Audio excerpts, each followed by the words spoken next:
Hello friends, welcome to Indu's Kitchen and Vlogs. இன்னைக்கு நம்ம வீடியோல ஒரு சூப்பரான இட்லி பொடி ரெசிபி தான் பார்க்க போறோம்.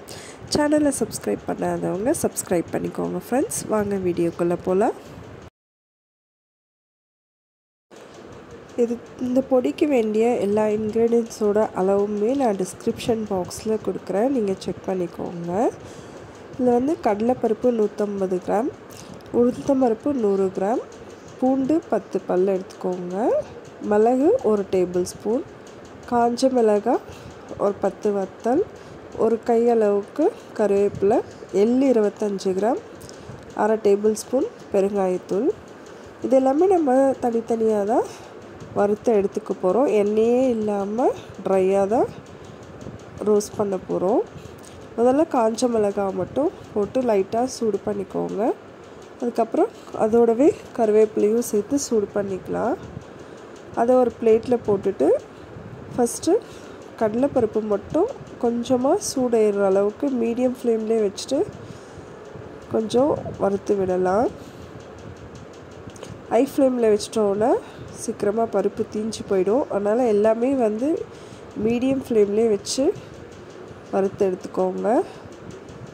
அது கூடவே எடுத்து வச்சுருந்த உளுத்தம் பருப்பையும் சேர்த்து வறுத்துக்கோங்க.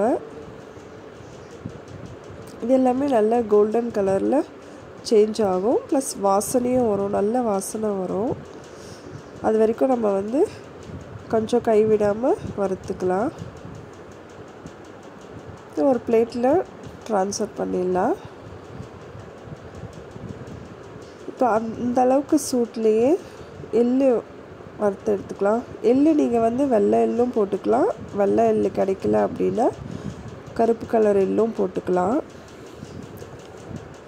இது வந்து கொஞ்சம் பொரியிற அளவுக்கு மிதமான சூடு இருந்தாலே போதும், நல்லா புரிஞ்சிரும் எள்ளு.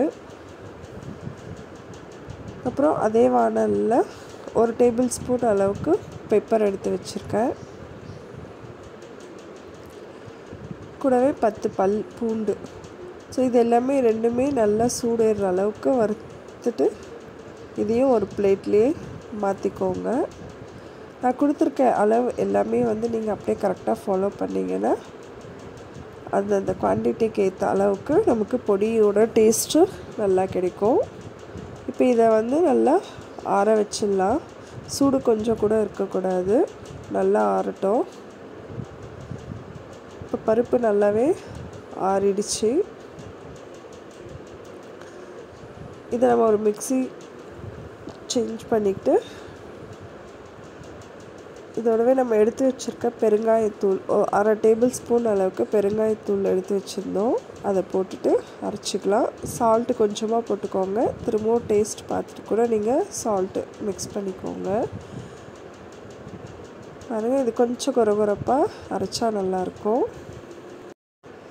அவ்வளோதாங்க, நம்மளோட இட்லி பொடி ரெடி ஆகிடுச்சு. இந்த இட்லி பொடியோடு நம்ம தேங்காய் எண்ணெய் அப்படின்னா நல்லெண்ணெய் விட்டு சாப்பிட்டோன்னா ரொம்ப டேஸ்ட்டாக இருக்கும். நீங்களும் இந்த ரெசிபி உங்கள் வீட்டில் ட்ரை பண்ணி பாருங்கள் ஃப்ரெண்ட்ஸ். தேங்க்யூ.